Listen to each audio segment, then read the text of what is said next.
인간은 너나 할 것 없이 누구나 삶의 고통을 경험하며 살아갑니다. 평안함, 즐거워 보입니다. 겉으로 보기에는 아무 문제가 없을 것 같은 사람도 그의 내면을 들여다보면 역시 아픈 상처가 있습니다. 누구도 슬픔을 원하는 사람은 없습니다. 다 행복하고 기쁘게 살고 싶습니다. 그러나 그것이 인간의 뜻대로 되지 아니합니다. 오늘 본문의 말씀은 천국 백성의 두 번째 복인데 그게 뭐냐? 애통하는 자는 복이 있나니 이렇게 말씀합니다. 상식적으로는 도저히 이해가 가지 않는 말씀입니다. 어떻게 애통하는 데 복이 있지? 우리가 여기서 애통한다는 것이 무엇을 의미하는가 생각해 봐야 되겠습니다.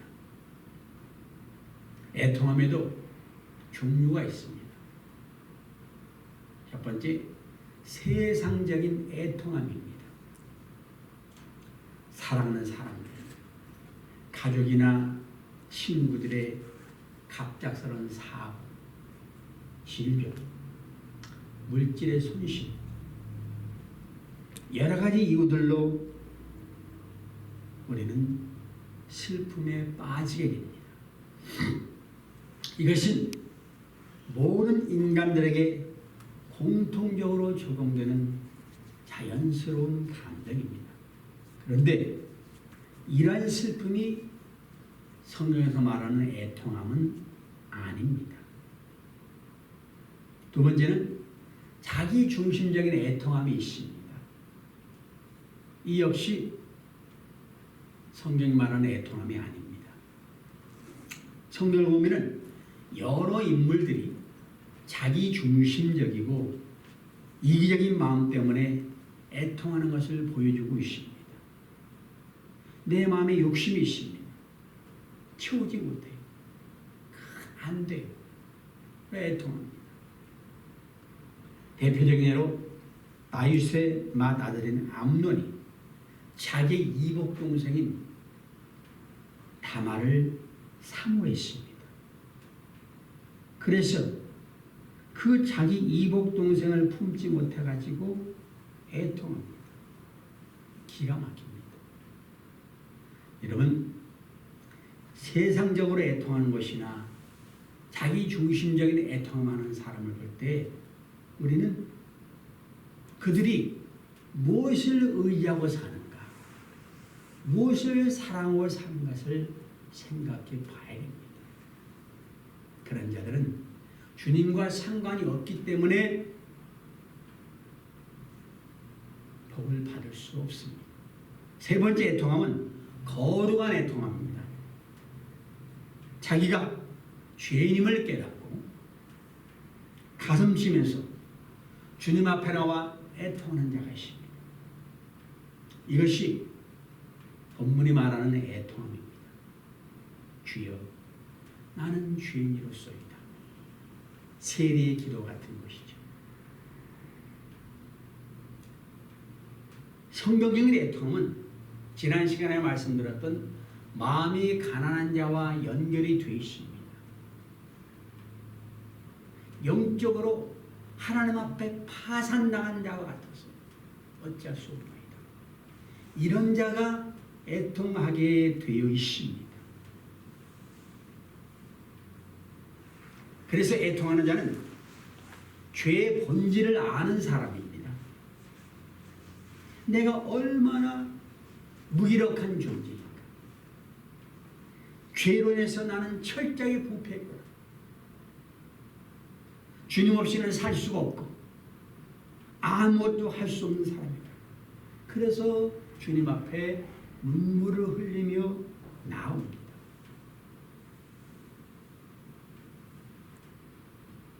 가슴을 치며 통회합니다. 그래서 그리스도의 애통은 마음을 찢는 것으로 나타납니다. 요엘서 2장 13절 말씀 보면 너희는 옷을 찢지 말고 마음을 찢고 너희 하나님 여호와께로 돌아갈지어다 그랬습니다. 그러니까 회개하라. 이런 말씀 많이 하죠. 회개는 죄에 대한 두려움과 그 결과 어떠한 줄 아는 데서는 슬픔에서 나옵니다. 진정한 회개는 죄에 대한 슬픔이 없이는 나올 수가 없습니다. 우리의 진정한 회개는 예수님이 지신 십자가를 바라볼 때 나오게 되어 있습니다. 이 십자가를 보면 여기에 달리신 주님이 보여야 돼요. 왜 주님이 달리셨어요? 내 죄를 위해서. 그래서 우리는 십자가를 볼 때 예수님을 십자가에 못 박은 두려움과 슬픔으로 마음을 찢으면서 애통해야 하는 것입니다. 그 애통하는 마음이 우리를 하나님께로 향하게 만듭니다. 그 애통함이 하나님의 긍휼하심을 갖게 만듭니다. 요한일서 1장 9절 말씀 보면 우리가 우리 죄를 자복하면 저는 미쁘시고 의로우사 우리 죄를 사하시고 모든 불의에서 우리를 깨끗게 하실 것이요 그러십니다. 여러분, 이 말씀에서 죄를 자복하는 한 사람의 심령의 상태를 바라볼 수 있어야 됩니다. 어떤 마음으로 자복하지? 어떻게 하나님께서 그를 기쁘시게 여기시지? 죄의 자백은 죄에 대한 회개가 없으면 내가 사망의 대가를 치르는구나 그 사실을 알고 하나님께로 돌이키는 마음의 상태를 말합니다. 이런 회개가 죄로 말미암은 슬픔이 없는 자, 애통이 없는 자는 불가능합니다. 누가복음 7장 보면은 한 여인이 옥합을 깨뜨려 값비싼 향유를 예수님의 발에 부으면서 울면서 자기 머리카락으로 예수님의 발을 씻습니다. 그녀의 눈물이 바로 본문에서 말씀하는 애통함에서 비롯된 눈물입니다. 우리 주변에 자기의 죄뿐만이 아니라 이웃을 바라보면서 그들의 지은 죄를 안타까워하며 슬퍼하는 사람도 있습니다. 저가 예수를 믿지 않는데 그냥 뒀을 때 그들의 가는 길이 무슨 지옥인데 하나님 어찌합니까? 그렇게 슬퍼해요. 그래서 눈물을 흘려 기도합니다. 이런 자 역시 성경에 말하는 애통하는 자입니다. 눈물에도 자신의 죄와 허물을 슬퍼하면서 그렇게 흘리는 눈물이 있는가 하면은 자기 신세한 탓하면서 눈물 흘리는 사람도 있어요. 그렇게 서럽게 울어요.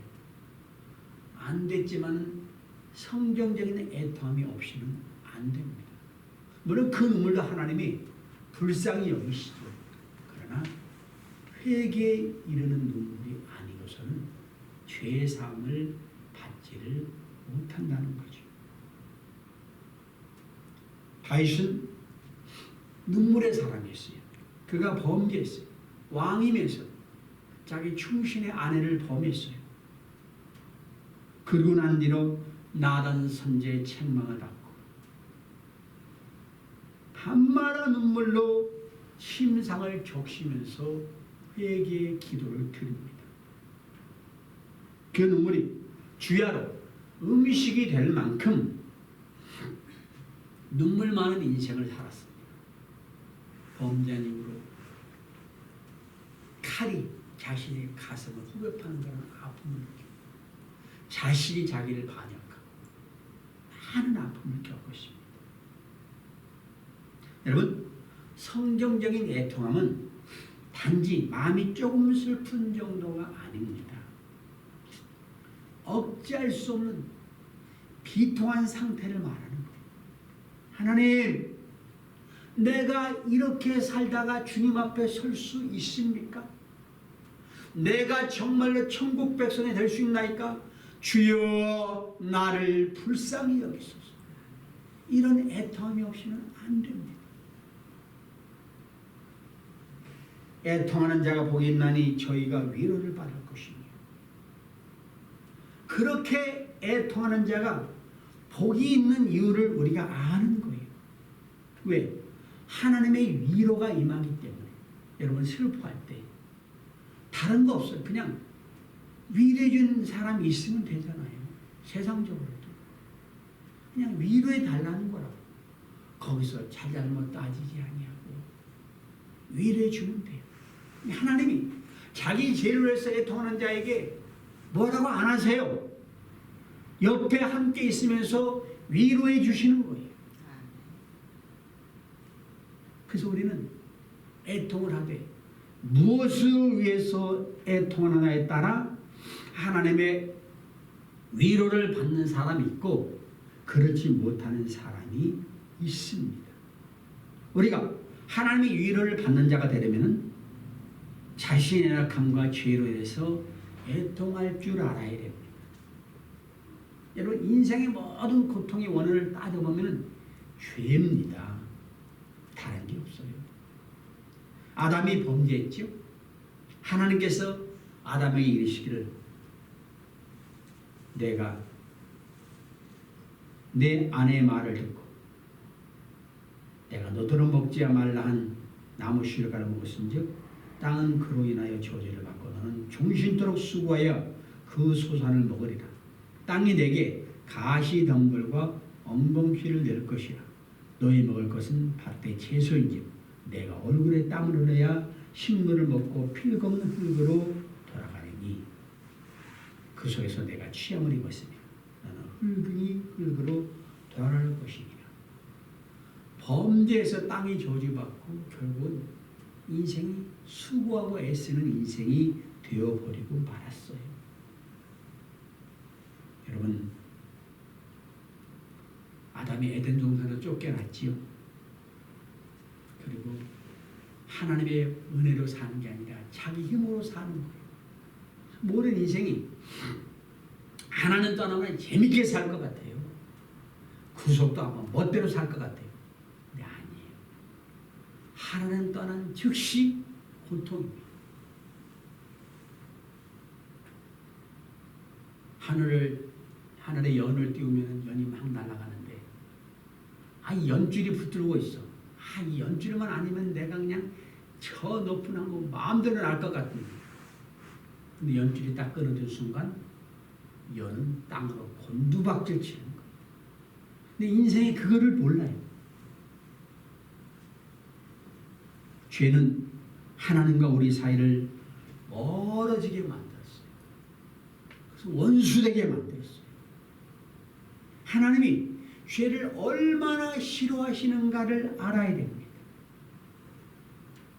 아담이 선악과를 먹고 나니까는 그들이 하나님처럼 된 것이 아니라 눈이 밝아져서 자기 벌거벗은 것을 봤어요.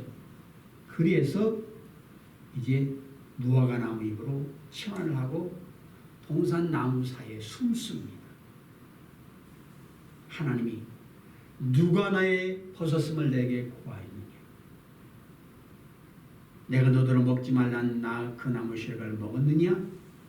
이것은 하나님이 안타까워서 너 왜 그렇게 되었니? 한 번 더 건지시려고 물으시는데 아담은 자기 죄를 시인하지 않아요. 뭐라 그래요? 하나님이 주셔서 나와 함께한 그 여자가 그 나무의 실과를 내게 줬으므로 내가 먹었나이다. 저 여자 때문에 내가 죄였다고 또 변명하는 거예요. 이건 회개가 아니죠.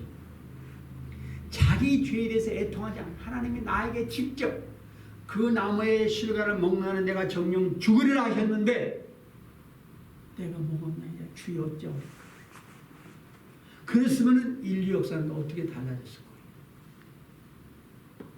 근데 그게 싫어. 여러분 우리가 살면서 죄 짓지 않고 살 수 없지요. 그런데 죄 짓는 것을 가볍게 여기면 안 됩니다. 죄는 너무나 무서워서 하나님과 단절된 영적인 사망을 가져요. 그 죄를 해결하고 하나님께서는 인간이 안 되니까는 하나님이 육신의 몸을 입고 오셔서 우리 죄를 사해 주셨거든요. 근데 우리는 죄를 아무렇지도 않게 생각해. 우리는 어떤 죄를 졌어도 정말 애통하는 마음으로 하나님 내 죄를 사하소서 용서하소서. 그럼 하나님이 용서해 주세요. 우리는 죄 유혹에 대해서 쉽게 넘어지면은 내가 이렇게 약합니다. 애통해야 돼. 주님 앞에 눈물을 많이 흘리는 사람일수록 복된 자예요. 그 눈물이 천국의 다이아몬드 같이 빛나는 거예요.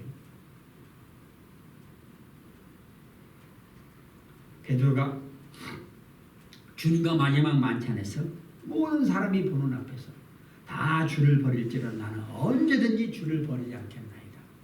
장담했어요. 그때 주님께서 내가 진실로 내게 이르노니 오늘 밤 닭 울기 전에 내가 3번 나를 부인하리라. 그렇게 말씀하셨어요. 그러니까 베드로가 내가 주와 함께 죽을지언정 주를 부인하지 않겠나이다. 그랬어요? 아니요. 그날 밤에 닭이 울기 전에 3번이나 대제사장의 관제들에서 요정과 하인 앞에서 난 예수를 모른다. 상관이 없다고 말해요. 자기 인간의 생각으로는 끝까지 주님 따를 것 같았죠? 아니, 자기 실상을 모르는 거예요.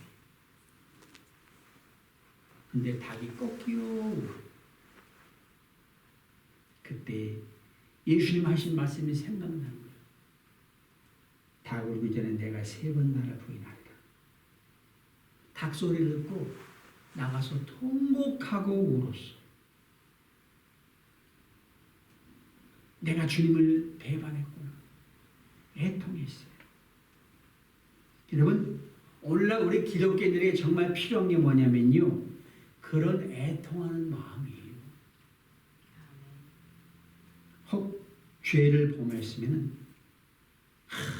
내가 마귀의 유혹에 넘어갔구나. 그리고 회개해야 돼. 근데 그렇지 않고 에이 뭐 그럴 수도 있지 뭐. 그런 사람에 하나님의 은혜가 임하지 않습니다. 시편 51편 17절 보면은 하나님이 구하시는 제사는 상한 심령이라. 하나님이여 상하고 통회하는 마음을 주께서 멸시치 아니하시리라. 하나님이 그 마음을 원하세요. 나 죄 없다고 뻣뻣하고 그런 사람은 안 원하세요. 여러분, 이렇게 애통하는 자가 받는 복이 하나님이 위로하신다 그랬죠. 그 하나님이 주시는 위로의 복이 무엇인가? 첫 번째, 사죄에서는 마음의 기쁨이에요. 애통하는 자는 하나님으로부터 죄의 사형을 받습니다. 여러분, 감옥에 갇힌 죄인에게 네 죄 끝이다. 다 용서하노라. 나와. 간혹가다 광복절 특사 또 성탄절 특사 나와요. 죄값을 치렀어. 너무 좋잖아. 자유몽. 우리가 마귀에게 사로잡혀서 죄종이 됐던 우리가 예수님 은혜로 사유하시는 받아. 나 죄 없어. 얼마나 떳떳하냐. 저는 간간히 새벽기도 올 때 어떤 시그널이 애매할 때가 있어요.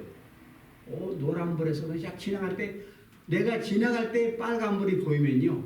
아이고 뒤에 순경이 쫓아오나? 괜히 가슴이 조마조마해요. 그런데 어떤 내가 큰 죄를 졌다고 가정해 봅시다. 두려워서 어떻게 살아요? 못 살아요. 그래서 우리 인생 가운데 큰 축복이 뭐냐?